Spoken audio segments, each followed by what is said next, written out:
మీ ఇంటికి వెళ్ళరు.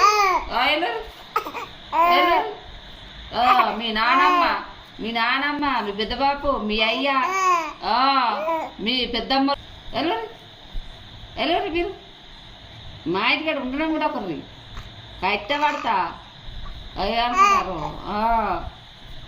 బాగా మమ్మల్ని బోర్ చేసిర్రు మీరు. బాగా చేసిర్రు కదా. చేసిర్రే చింటూ. మీరు చిన్న దొంగలు కాదు, దొంగలు.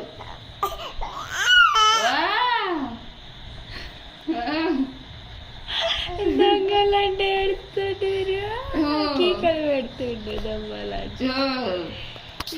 కావు కదా. మేము మంచోళ్ళం, దొంగలం కాము. అమ్మమ్మ దెబ్బెత్తా.